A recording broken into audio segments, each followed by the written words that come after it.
में हो राम नाम, राम से हाथ में पूरा खेला नहीं प्यारे, राम तेरे साथ में पूरा खेला नहीं प्यारे, राम तेरे साथ में। विधि का विधान विधि का विधान जान आने लाभ सही है, जाएंगे तेरा तेरा मेरे रही।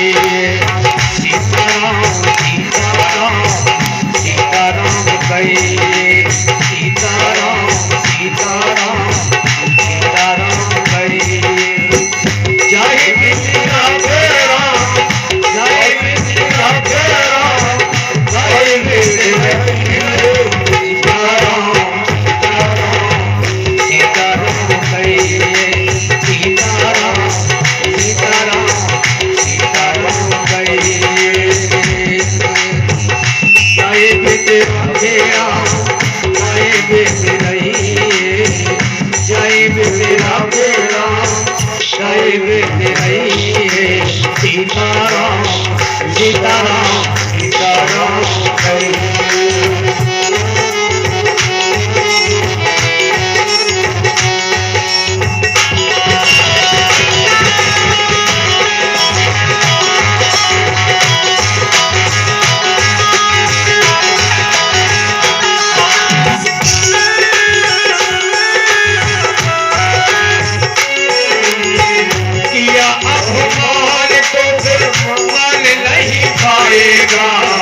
किया अभिमान तो मान नहीं पाएगा, होगा प्यार वही जो राम जी को पाएगा, होगा प्यार वही जो राम जी को पाएगा।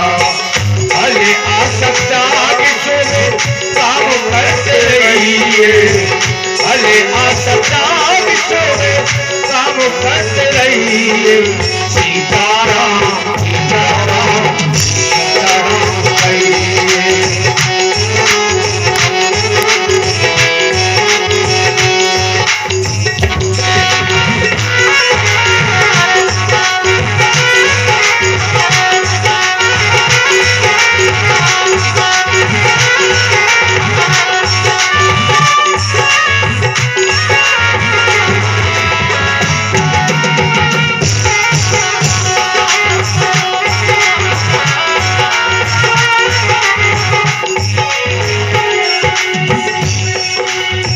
जिंदगी की डोर को हाथ भी लगा के, जिंदगी की डोर को हाथ भी लगा के, मैनों मेरा चाहे झोपड़ी में बांस दे, मैनों मेरा चाहे झोपड़ी में बांस दे।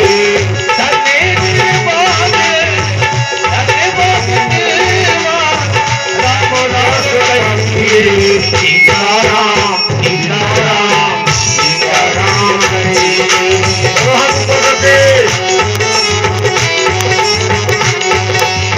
जय मिथिला तेरा, जय मिथिला तेरा, जय मिथिला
भागवत महापुराण की जय, सुखदेव भगवान की जय, परीक्षित जी महाराज की जय, समस्त ग्राम वासियों की जय, समस्त क्षेत्र वासियों की जय, गंगा मैया की जय, यमुना मैया की जय, अपने अपने माता पिता की जय, जय, अपने अपने गुरु गोविंद भगवान की। जय। आइए चलिए कथा प्रसंग की ओर।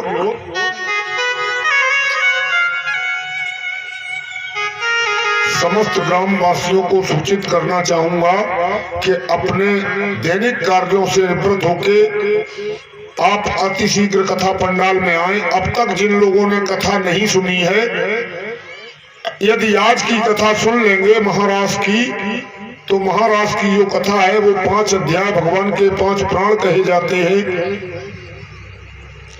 और 5 प्राणों की जो कथा है, प्राण व्यान अपान नाम कृकल, ये 5 प्राणों की कथा भगवान के 5 प्राण भागवत में जो बसते हैं महाराष्ट्र में, उनकी कथा है। उससे पहले हम कल के प्रसंग से आपको जोड़ते हैं।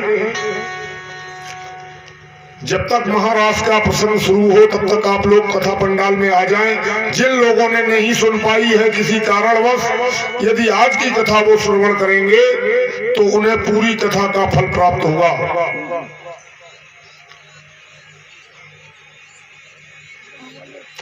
कल के प्रसंग में आप लोगों ने सुना था गोवर्धन की पूजा श्याम सुंदर भगवान कन्हैया ने इंद्र की पूजा बंद करवा दी और गोवर्धन की पूजा करवा दी। गोवर्धन में स्वयं समाहित होकर भगवान स्वयं ही खाते हैं और सब कुछ भरपूर भी स्वयं ही कर देते हैं। इंद्र नाराज हो गया। इंद्र ने 7 दिन 7 रात मूसलाधार बारिश की। परिक्रमा कितनी? 7 कोस की। भगवान की उम्र कितनी? 7 वर्ष की। गोवर्धन की परिक्रमा कितनी? 7 कोस की। वर्षा कितनी हुई? 7 दिन 7 रात। भागवत कितने दिन की? 7 दिन की। आज 6वां दिवस है, कल कथा का अंतिम दिवस होगा। कल कथा का अंतिम दिवस होगा, 7वां दिन।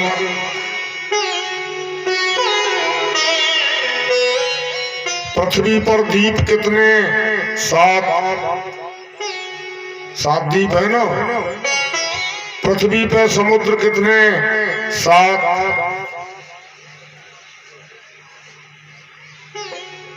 मनुष्य जो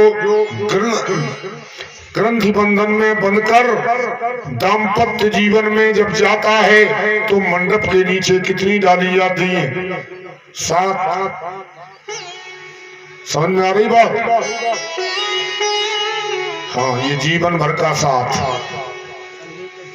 संदेश देती है कि जीवन भर का साथ है। और ये हमारे जो बैठे हैं संगीत के आचार लोग, ये संगीत के आचार भी जानते हैं कि संगीत के स्वर भी 7 ही होते हैं। सारे गामा पादा नीसा, इन्हीं स्वरों से सारे गीतों को सजाया जाता है।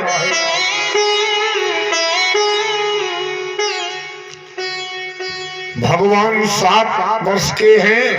भगवान ने गोवर्धन को ऊपर उठा लिया और गोवर्धन के नीचे सभी लोग आ गए। इंद्र वर्षा करता रहा और ब्रजमंडल में धूल उड़ती रही। इतनी मूसलाधार बारिश से अम्बर तक मेघ प्रलयकारी मेघ है जिनसे प्रलय की जाती है। मेघों के पास जल समाप्त हो गया।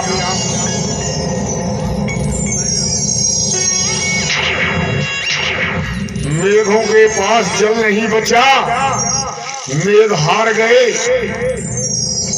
मेघ हार गए और मेघ जाकर इंद्र के पास रोने लगे। अब क्या करेंगे? बोले क्यों? हमारे पास पानी की बूंद भी नहीं बची। कहाँ चला गया? ब्रजमंडल को बहाने के प्रयास में हम लोगों ने 7 दिन 7 रात लगातार मूसलाधार बारिश की। तब तो ब्रजमंडल पूरा का पूरा बह गया होगा। इंद्र ने कहा, नहीं महाराज, वहां तो धूल उड़ रही है, तो फिर इतना पानी कहाँ चला गया? परीक्षित जी ने प्रश्न किया, महाराज इतनी तेज बारिश हुई, फिर पानी गया तो गया कहाँ? इतनी बरसात में जब 7 दिन 7 रात मूसलाधार बारिश हो, तो फिर यमुना में पहाड़ी बाढ़ आ जाती है, आती है कि नहीं? 24 घंटे यदि पानी बरस जाता है तो लोग कहने लगते हैं, वाह बस बहुत हो गो, अब नहीं सो जाए रो। और 7 दिन 7 रात वर्षा होती रही, आखिर पानी चला तो चला कहाँ गया? जानते कहाँ ऑपरेटर को जाकर? हाँ बताइए बताइए।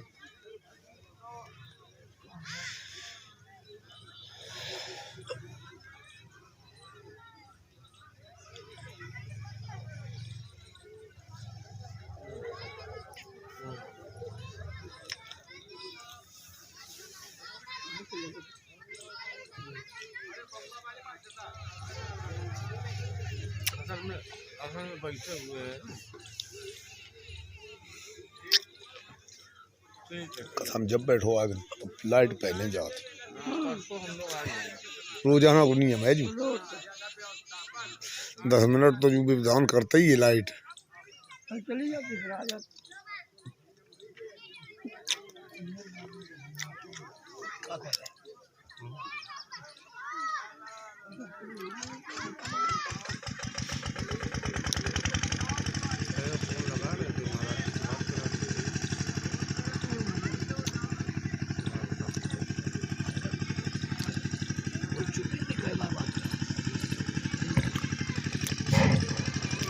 राधे श्री राधे। 7 दिन 7 रात वर्षा होती रही और पानी की बूंद नहीं ठहरी, तो कहाँ गया पानी?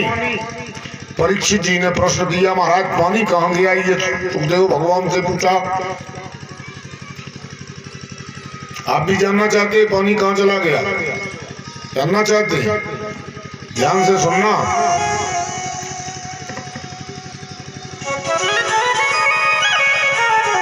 कहाँ गया पानी? विचार करें। क्वार का महीना था।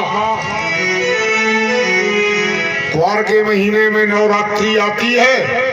4 नवरात्रियां वर्ष में होती हैं। 2 सभी लोग जानते हैं, क्वार और चैत वाली, सभी जानते हैं।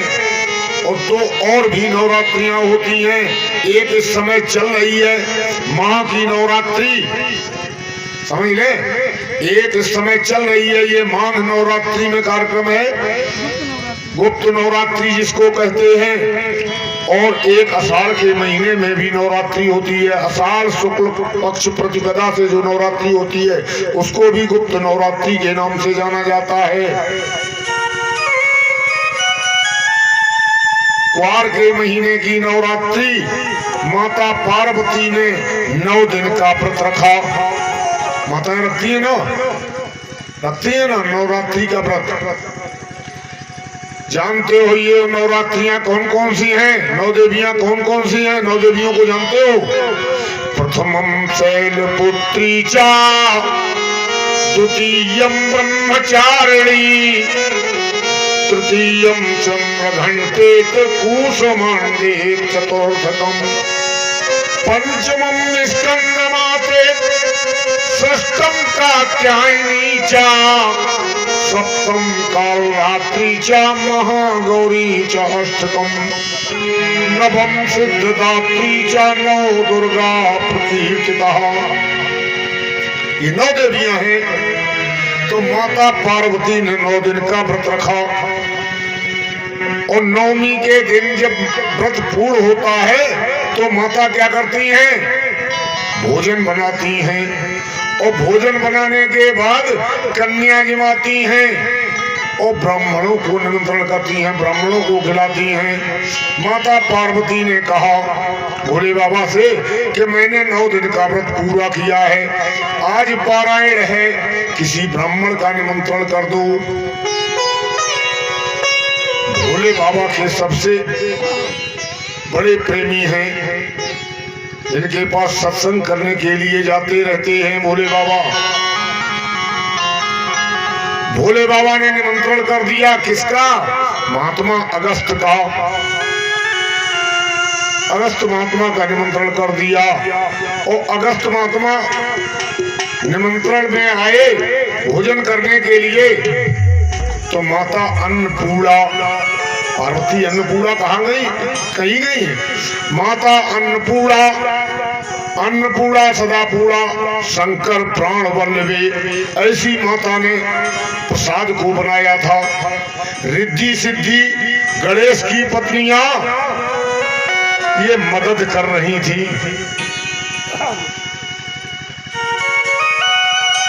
बड़ा सुंदर भोजन बना।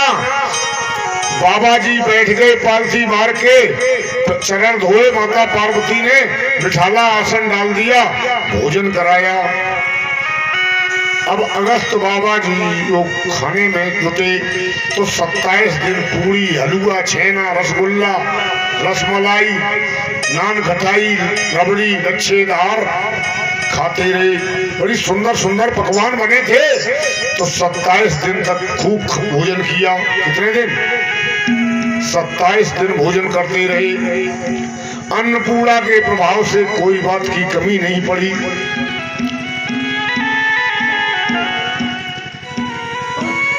27 दिन हो गए भोजन करते हुए।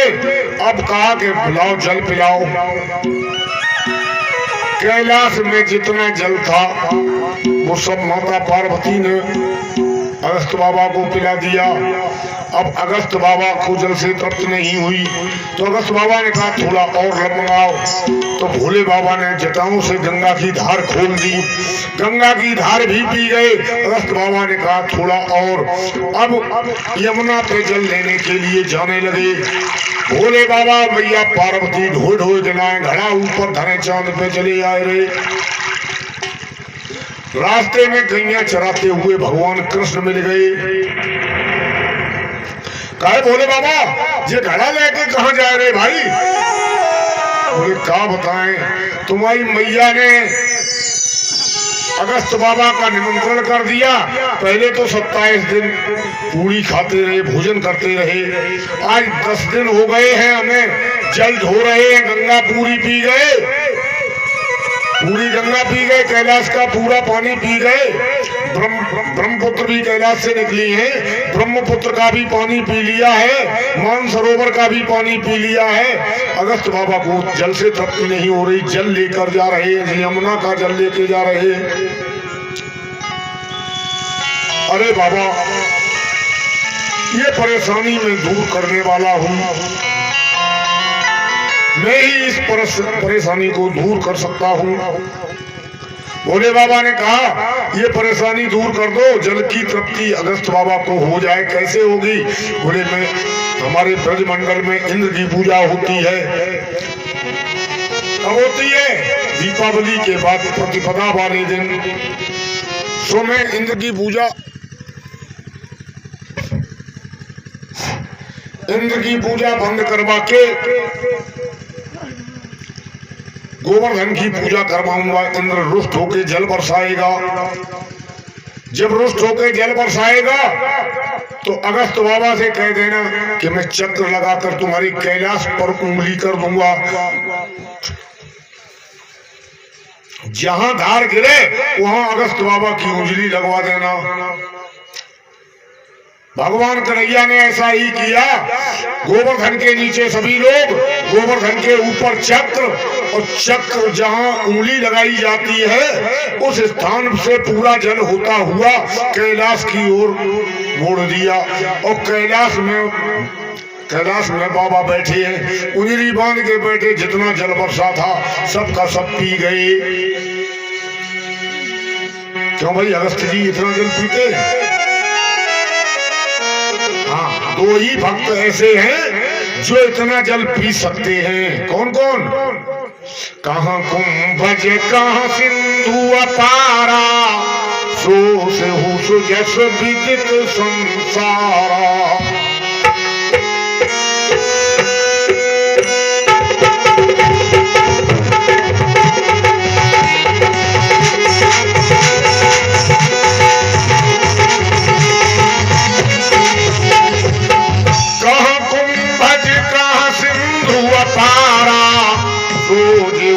जस विदित संसारा।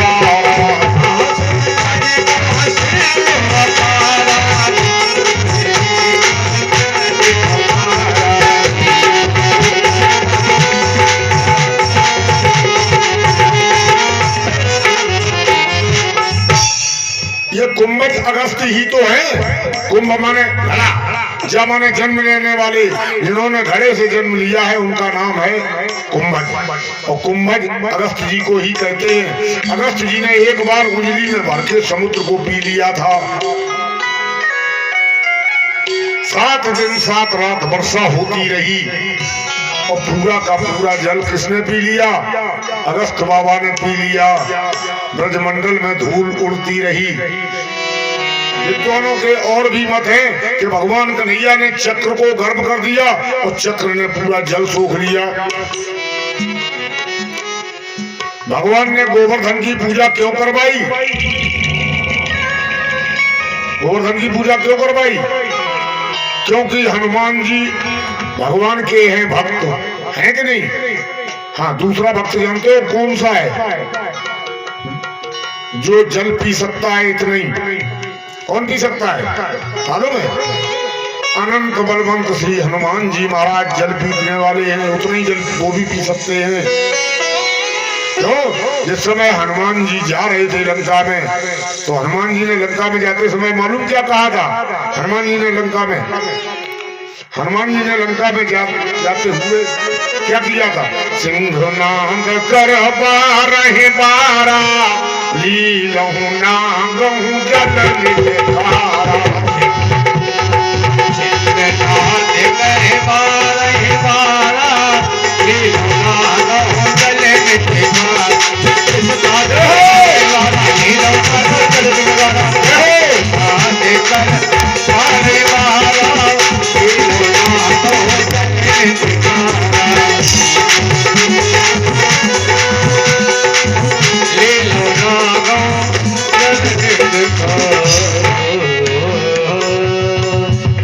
बताओ भाव, लील जाए समुद्र को, लील ले पूरे को।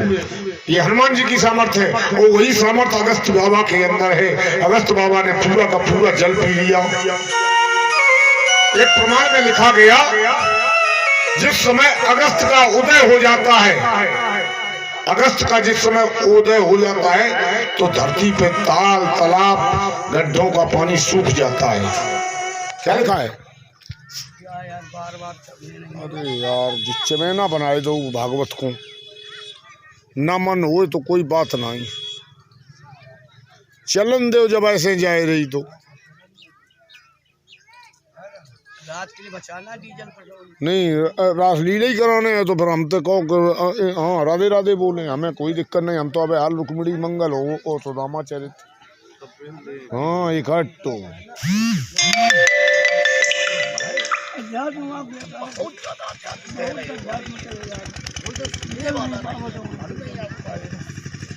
किनारे लगा मर रहा हूँ।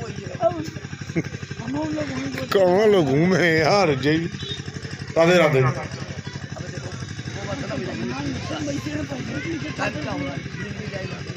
भगवान अगस्त कितना जल सोचते हैं? अगस्त पंथ जल सोसा, जिम लोभई सोसे संतोषा। अगस्त जी के उदय होने पर रास्ते के भी जल सूख जाते हैं। बाबा अगस्त ने 7 दिन 7 रात मूसलाधार बारिश होती रही और पूरा का पूरा जल पी लिया। बात समझ में आई? आगे की कथा की ओर ले चलते हैं आपको। एकादश्याम निराहारा संभर्च जनार्दनम स्नातु नंदस्तु कालिंधा द्वादश्याम जलमहाविशतः। राजन परीक्षित, नंद बाबा ने एकादशी का व्रत किया। जानते हैं ये एकादशी कौन थी?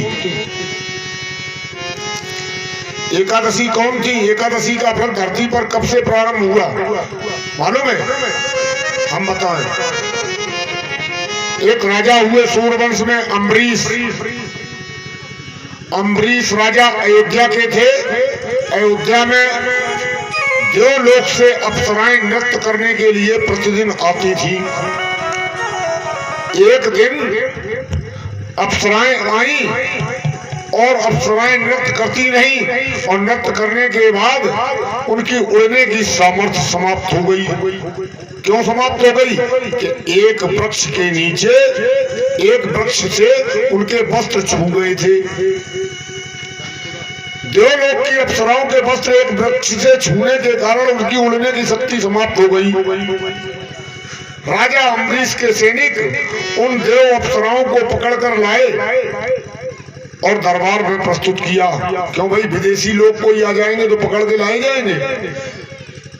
कौन हो तुम? अम्बरीश राजा ने पूछा। बोले हम देवलोक की अप्सराएं हैं। आपके राजकाज की शासन की व्यवस्था देखकर हम लोग रात में आपके राज्य में नृत्य करने आते, प्रतिदिन आते, ऐसा मेरा नियम है। अच्छा, जब प्रतिदिन आती तो फिर चली कहाँ जाती? बोले अपने देवलोक को वापस चली जाती। आज क्यों नहीं गई?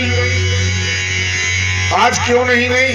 बोले महाराज क्या बताएं, एक वृक्ष आपके बगीचे में खड़ा है, उस वृक्ष से मेरे वस्त्र छू गए, इस कारण हम लोगों की उड़ने की शक्ति समाप्त हो गई।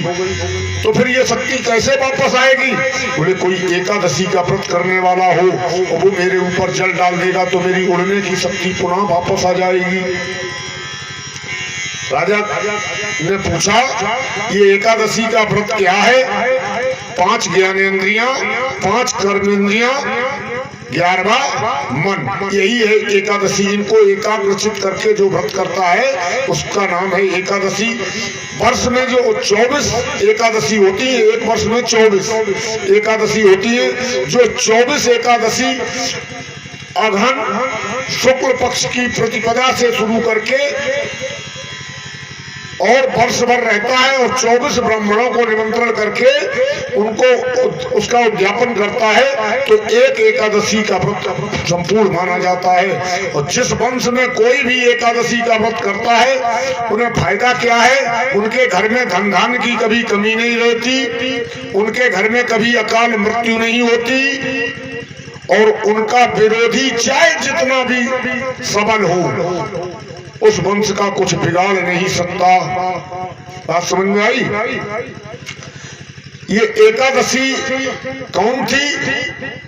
ये एकादशी भगवान का जिस समय मुर नाम के दैत्य से युद्ध चल रहा था तो भगवान अचेत होकर गिर पड़े थे, और जब अचेत थे तो मुर नाम का दैत्य इनका सिर काटना चाहता था। तभी भगवान के वक्ष स्थल से एक 11 वर्षीय कन्या उपजी थी जिसका नाम था एकादशी।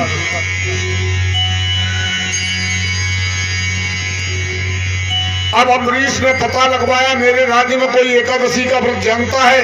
कोई नहीं जानता था एकादशी का व्रत। उस समय धरती पर कोई जानता ही नहीं था। कोई रहता हो तो भाई इनके ऊपर जल छिड़क दिया जाए, और जल छिड़क दिया जाएगा तो ये ठीक हो जाएंगी, ये उड़ने की शक्ति इनकी पुनः वापस आ जाएगी। कोई नहीं जानता था। उस समय किसी ने भी इनके ऊपर जल नहीं छिड़का, क्योंकि कोई एकादशी का व्रत करता ही नहीं था।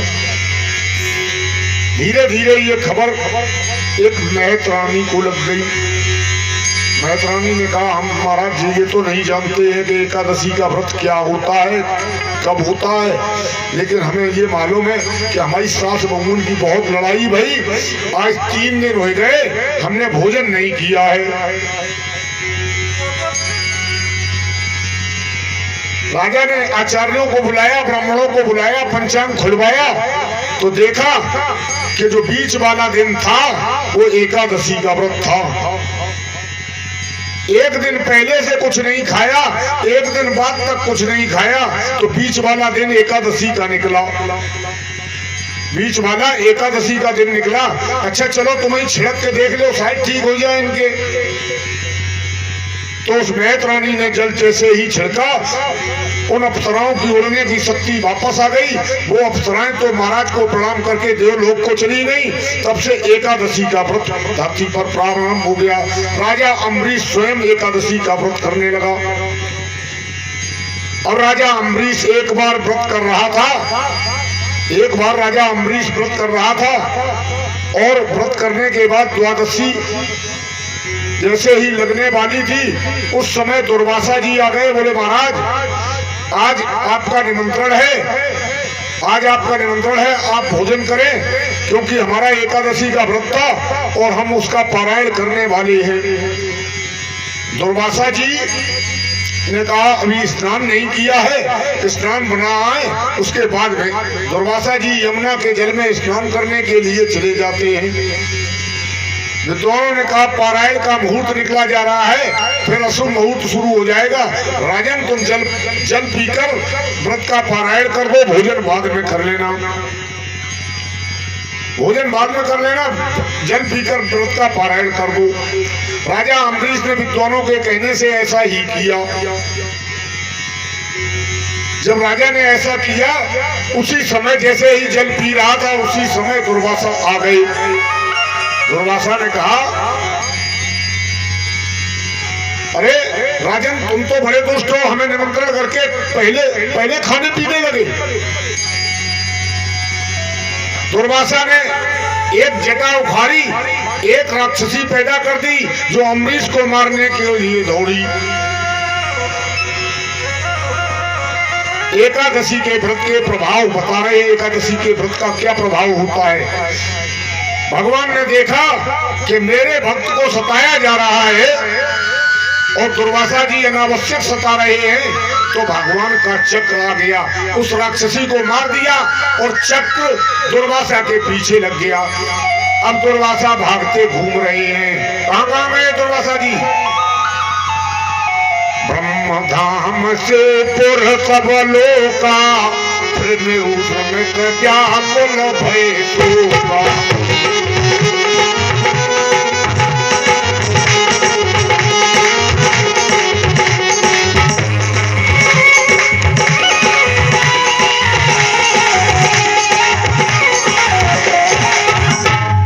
भागवत में लिखा है यतो यतो धावती, यतो यतो धावती तत्र तत्र सुदर्शनम दुष्प्रहेदर्शः। जहां जहां जाते हैं वहां वहां चक्र ही दिखाई देता है। हर गली गली भटके मुनिवर, पर कहीं न उनको जगह मिली। 14 भुवनों में घूम फिरे, पर ऋषि को कहीं जगह न मिली।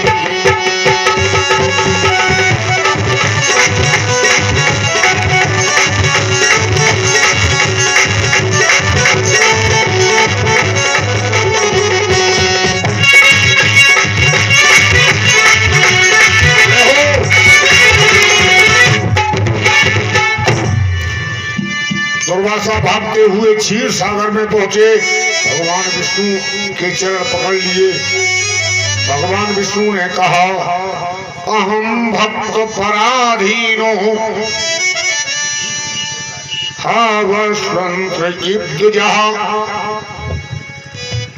मैं भक्तों के अधीन हूँ, तुम्हें वहीं लौट जाना चाहिए। कहाँ? अम्बरीश के पास। तुम अम्बरीश के पास लौट कर जाओ। अब अम्बरीश के पास पुनः लौट के दुर्वासा आए।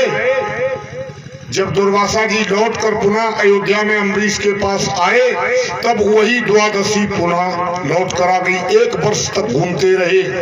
आज सभी लोगों ने मिलकर भोजन किया।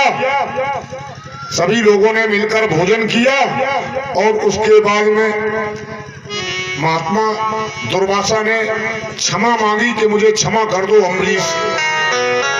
क्या करते हो महाराज, हमें आपसे क्षमा मांगनी चाहिए, आप हमसे क्षमा ना मांगे। एक भजन, उसके बाद कथा आगे की ओर प्रस्थान करती है और कथा बड़ी मार्मिक है। ये महाराष्ट्र का प्रसंग जो भागवत के 5 प्राण कहे जाते हैं वो प्रसंग है। एक भजन उसके बाद में प्रारंभ करते हैं। जो लोग आए हैं वही भागवत के महाप्राणों को जानेंगे। बोल सच्चे दरबार की जय हो।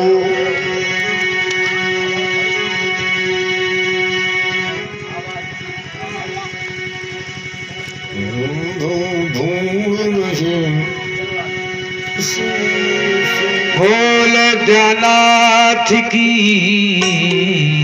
जय। राग के दास से जुड़ा हुआ भजन। दर्शन दो घनश्याम नाथ मोरी अखिया प्यासी रे। दर्शन दो घनश्याम नाथ मोरी अखिया प्यासी रे।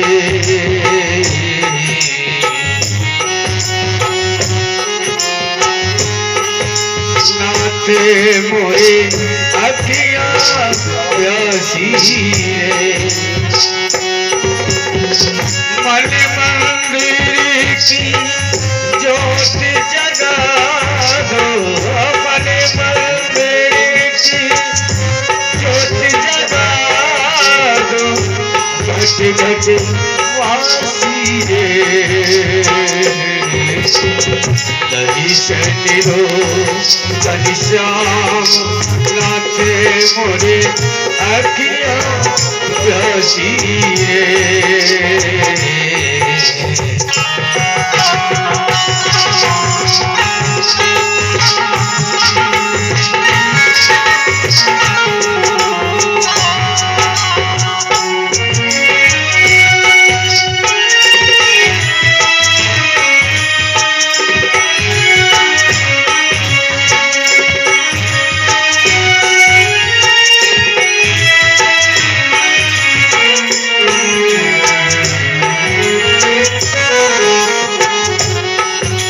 ये राग केदार का गीत है, इसलिए मीठे मीठे भजन को उपाध्याय श्रवण करें। मंदिर मंदिर मूरत तेरी कबहू न देखी सूरत तेरी, फिर भी न देखी सूरत तेरी, फिर भी न देखी सूरत तेरी। लोग भी तेरा आई मिलन किए, भी तेरा आई मिलन की पूरन पासी रे। दर्शन दो घनश्याम नाथ मोरे अखिया प्यासी रे। दर्शन दो घनश्याम।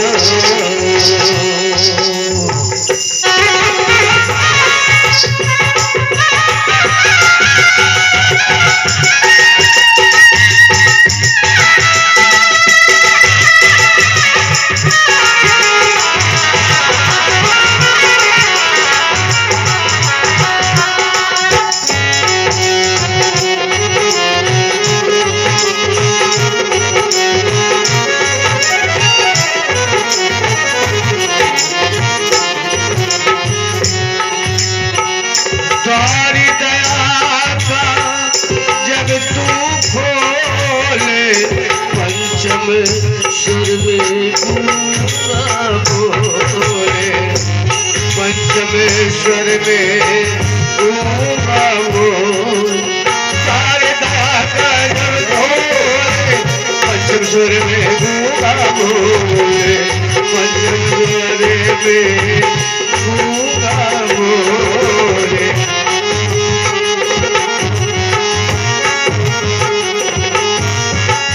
अंधा देखे लंगड़ा चलकर, अंधा देखे लंगड़ा चलकर पहुँचे काशी रे।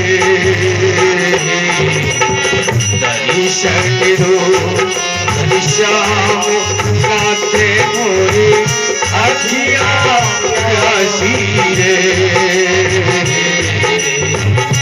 दर्शन दो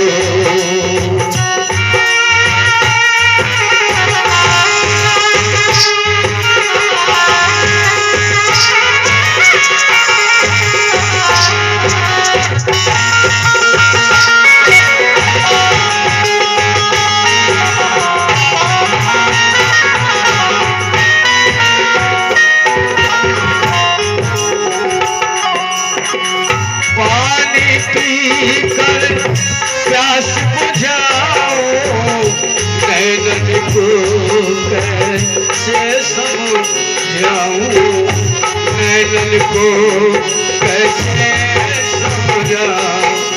पानी पीकर प्यास बुझाओ, नैनन को कैसे समझाऊं, नैनन को कैसे समझाऊं, नैनन को कैसे समझाऊं। आँख में चोली छोड़ो अब तू, आँख में चोली,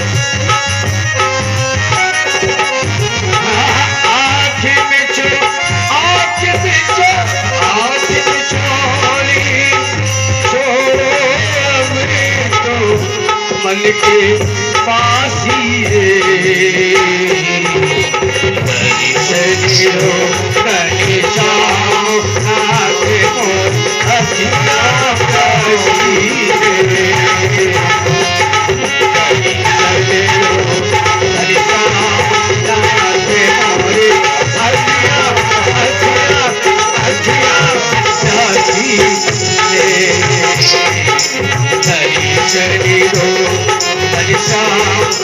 आगे मोर अखियाँ प्यासी रे। बोल गोविंद भगवान की। महाराज सोने के लिए जा रहा है। भगवान पिता रात्रि सर्दोत फुल्ल मल्लिका, चरंतु मनश्चक्रे योग मायामुपाश्रितः। सुखदेव जी कहते हैं शरद ऋतु आ गई, शरद ऋतु आ गई और शरद ऋतु का जो महीना है वो बड़ा सुंदर लगता है। बेला, जूही, चमेली, चंपा, कुंजकली, रात रानी सभी पुष्प खिल गए हैं।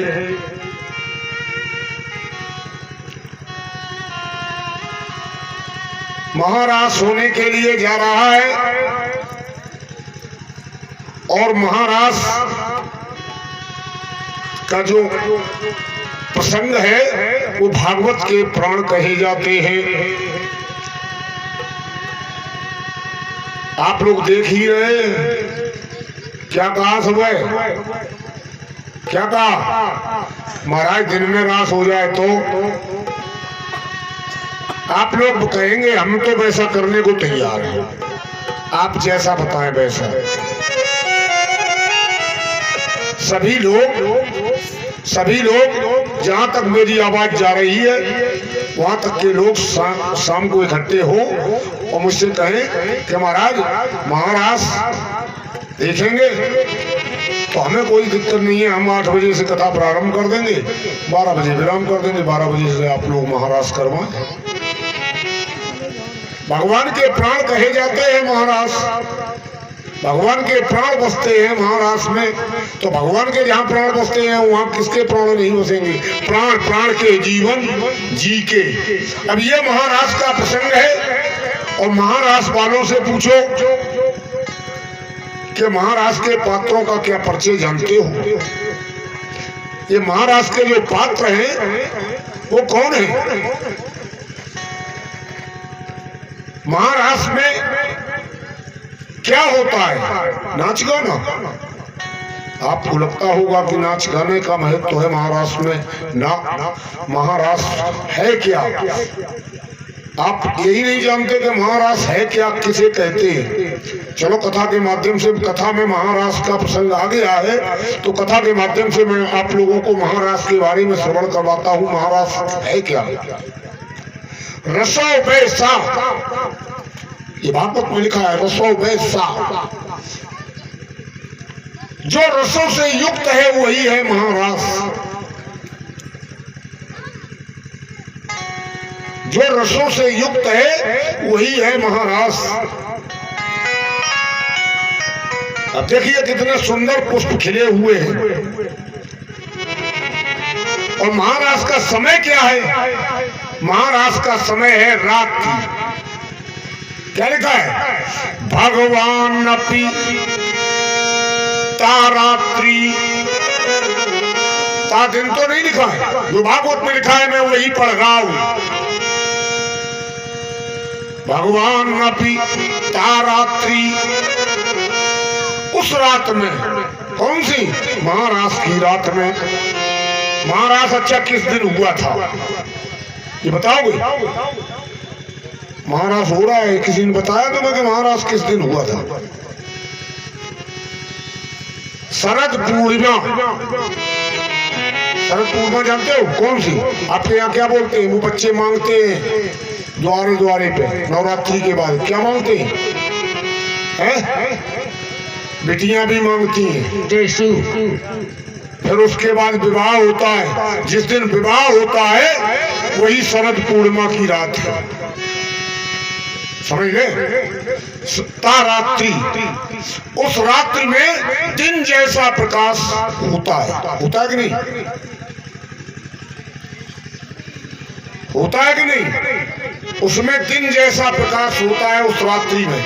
उसी रात्रि का ये प्रसंग है। पात्रों का परिचय करवाएं। ये पात्र कौन थे? सुने आप लोग, ये पात्र कौन थे? श्रीमद् भागवत महापुराण के अनुसार सबसे पहले उसमें थी गोपी। भगवान कृष्ण तो थे ही, उसके साथ, उनके साथ में कौन था? गोपी। गो माने इंद्रियां। इंद्रियों के रस को कृष्ण पिए ऐसा गोपी। उपासना कांड के 80,000 मंत्र गोपी बने। ये मंत्र है। उपासना कांड के 80,000 मंत्र गोपी बने। और बताएं गोपी कौन थी? तो हमें वापस त्रेता की कथा में चलना पड़ेगा। त्रेता में जिस समय भगवान राम पंचवटी में बस गए, उस समय माता सीता बहुत सेवा करती हैं राम जी की। चरण दबाती, भोजन तैयार करती, भगवान की पूजा के निमित्त दोना तैयार करती, पूजन की सामग्री तैयार करती, पुष्प तोड़ कर लाती, भगवान भूतनाथ भवन का पूजन करते। वहीं महात्मा लोग रहते थे। महात्मा लोग रहते थे जंगल में। महात्मा लोग रहते थे। महात्मा लोगों ने देखा इनके पास है नारी, इनके पास है नारी, इन्हें है सुख भारी। जिसके पास है नारी उसे सुख है भारी। महात्माओं ने देखा, क्यों, क्या सुख है इन्हें? बोले देखो इनको पूजा की सामग्री तैयार, इन्हें नहलाती भी ये है श्रीमती जी। भगवान राम की पत्नी सीता भगवान को नहलाती, भगवान के वस्त्र धोती, ये सब क्रियाएं देख रहे महात्माओं ने कहा इनके पैरों में जादू है और ये पैर जहां लगा देंगे वहीं नारी प्रकट हो जाएगी। अरे इन्होंने पत्थर की शिला में पैर लगा दिया था तो वो नारी बन गई थी, शिला बन गई थी नहीं। गौतम नारी साप बसु उपल देह धर धीर, चरण कमल रज चाहत कृपा करो रघुवीर। भैया इनके पैर को छुआने से नारी बन जाती है। महात्मा लोगों ने कहा कि फिर क्या करें? बोले पत्थरियां ले लो जी पहाड़ में से और इनके ढिंगा ले चलो, इनको पैर छुआ दिए जे तो नारी बन जे। एक एक हमू तुम ले लिए तो हमारी तुम्हारी खूब सेवा होने लगे। अब महात्मा लोगों ने पत्थरियां इकट्ठी करी, एक एक पत्थरिया सब महात्मा लेकर पहुंचे भगवान के पास। भगवान ने कहा प्रभु आप तो बड़े दयालु हैं, दीन बंधु, हमारी पथरिया में नेक पैर छुआए दो। भगवान ने पूछा क्यों क्या बात है? बोले आपके पास नारी है, आपको सुख भारी है और हमें भी चाहिए एक नारी। अब महात्मा लोग नारी मांगने लगे। बताओ भैया, भगवान के सामने समस्या पैदा हो गई। महात्मा लोग नारी मांगेंगे तो फिर क्या होगा? महात्मा को रहना चाहिए ब्रह्मचारी और महात्मा मांग रहे नारी। अब भगवान के सामने समस्या पैदा हो गई। भगवान ने कहा कि हम छुआए तो देते लेकिन तुम्हारी पथरियां बड़ी ऊबड़ खाबड़ है। तुम्हारी पथरियां जो है बड़ी ऊबड़ खाबड़ है, चिकनी नहीं है, अच्छी नहीं है। तुम ऐसा करो इन्हें चिकनो करो, जितनी चिकनी जिनकी हो ताकि कितनी सुंदर बने। नारी तो बन गए लेकिन जाकी जितनी चिकनी पथरिया हुए ताकि नारी कितनी सुंदर है। अब महात्मा जी चंदन घिसवो बंद करके हुलसा पे पथरियां घिसन लगे। अब घिसे देखें, एक दूसरे को दिखाएं, देखो हमारी चिकनी भाई कि नहीं भाई। बोले अबे नहीं अब और कर लियो तो हुलसा पे घिसे। तब तक सूप नखा आ गई और सूप नखा के नाक कान कट गए। रावण आया, रावण ने सीता का हरण कर लिया, सीता का हरण कर लिया। भगवान ने इसीलिए तो घिसने भेजा था। क्यों?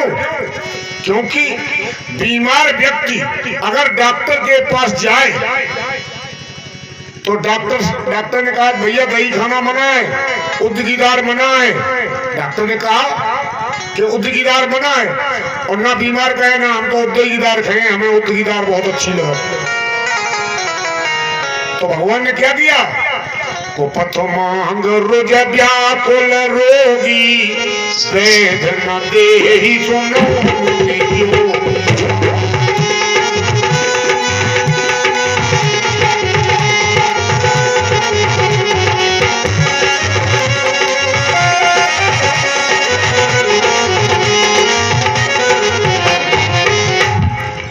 और रावण आया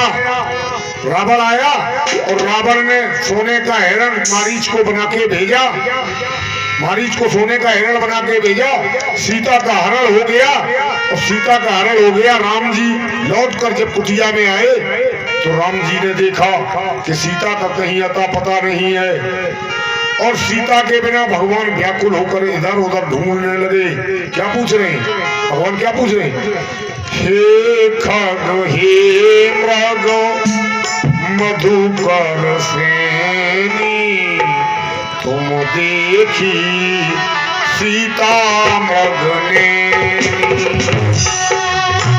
हे खग हे मधुकर सेनी, तुम देखी सीता मृग ने।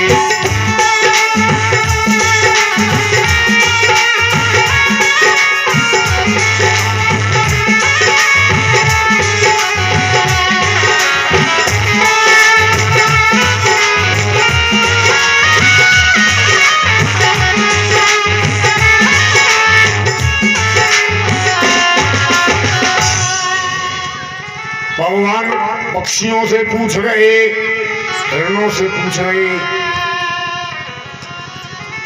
जंगल की जो लताएं बेले हैं, वृक्ष हैं, उनसे सबसे पूछ रहे भगवान। भगवान पूछ रहे नागों से, ये नाग सुनो मेरे मनिहारी, हे नाग सुनो मेरे मणिधारी, कहीं दिखी क्या जनक दुलारी, तेरे जैसी, जैसा तू है, नाग से पूछ रहे, तेरे जैसी चोटी श्याम। राम पूछ रहे हैं तेरे जैसी, जैसी जैसा तू लग रहा है वैसी भगवान ने कहा कि मेरी जानकी की चोटी है, कहीं दिखी क्या जनक दुलारी। नाम से भी पूछ रहे हैं भगवान। भगवान व्याकुल होकर रो रहे हैं, भगवान व्याकुल होकर रो रहे हैं। भगवान ने एक काली हिरणी को देखा तो काली हिरणी से पूछने लगे, श्यामा हिरणी, श्यामा हिरणी तू ही बता दे, श्यामा हिरणी तू ही बता दे, जनक दुलारी मुझे मिला दे, तेरे जैसी आंखें आम। इसीलिए तो मृगनेनी लिखा गया सीता को, हे खग हे मृग मधुकर सेनी, तुम देखी सीता मृगनेनी, हे खग हे मधुकर सेनी, तुम देखी सीता मृगनेनी।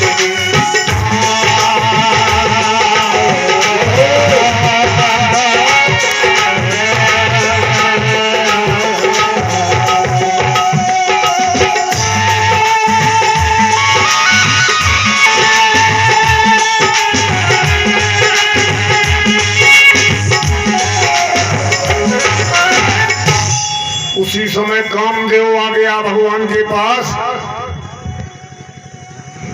कामदेव आ गया भगवान के पास, बोला कैसे ब्रह्म हो जो रोते घूम रहे हो। भगवान ने कहा इस समय मैं लीला कर रहा हूँ, इस समय मैं लीला कर रहा हूँ। कामदेव ने कहा अगर मैंने तुम्हें अमर्यादित देखा तो मैं शंख बजा दूंगा। भगवान ने कहा यदि मैं मर्यादा में रहा तो तुम्हें मेरा बेटा बनना पड़ेगा। बोलो स्वीकार है? बोले हो गई। तभी एक महात्मा के कान में आवाज पड़ी, अरे जंगल में कोई रो रहा है, कौन रो रहा है? तब दूसरे महात्मा ने बताया, दूसरे महात्मा ने बताया, बोले वही रो रहे हैं। बोले कौन रो रहे हैं? बोले जिन्हें सुख भारी बता रहे थे वही रो रहे हैं। बोले किन्हें सुख भारी बता रहे थे? बोले जिनके पास थी नारी उन्हें था सुख भारी, आज चली गई है उनकी नारी, इसलिए उन्हें दुख है भारी। अच्छा जब ये चली जाती हैं तो दुख भी होता है, जब ये चली जाती है तो दुख होता है, होता है। हाँ समझ गए। आपके पास के ही बांदा जनपद के एक गोस्वामी तुलसीदास जी हुए जिन्होंने रामचरितमानस ग्रंथ की रचना की, और उनकी पत्नी चली गई मायके, उन्हें बिना बताई पत्नी मायके चली गई। कहाँ गई? मायके। मायके चली गई तो तुलसीदास ने जब घर में जैसे ही कदम रखा, उन्हें कहाँ गई है नहीं पता। बोले तुम्हारी पत्नी के भैया आए थे, तुम्हारे सारे आए थे तो लिवाए ले गए, वो तो मायके चली गई। तो गोस्वामी तुलसीदास ने रात नहीं देखी, रात नहीं देखी, रात में ही चल दिया पत्नी के पीछे। और कैसे गए? धावते न पत्नी के पीछे जो बेहाल हुए थे, धावते न पत्नी के पीछे जो बेहाल हुए थे। तो पति पत्नी में हो तस खटपट न। खटपट का है भाई? अरे तुम्हें नेकू तसल्ली नहीं भाई, हम चले आए हम फिर लौट के आ जाते, तुम्हें नेकू तसल्ली नहीं भाई। धावते न पत्नी के पीछे जो बेहाल होते, तो पति पत्नी में हो तस खटपट न। घर में न जंग हो तो न रंग में न भंग हो, तिल का न तार हो तो न राई का पहाड़ हो, तो घटत न मेरे यह झटपट न। रत्ना की रसना से का नाम तो पत्नी को रत्नावली, रत्ना की रसना से रत्न लगौते, तो तुलसी कबहू राम गुण गावते न। रति राखत जो खुद मुहूर्त ना, रति राखत जो खुद मुहूर्त ना, तुलसी होते कबहू रत्ना। बतलावत जो रत्ना पथना, रत्नावली ने रास्ता ना बताया होता। बतलावत जो रत्ना पथना, तो तुलसी पौते कबहू पथना।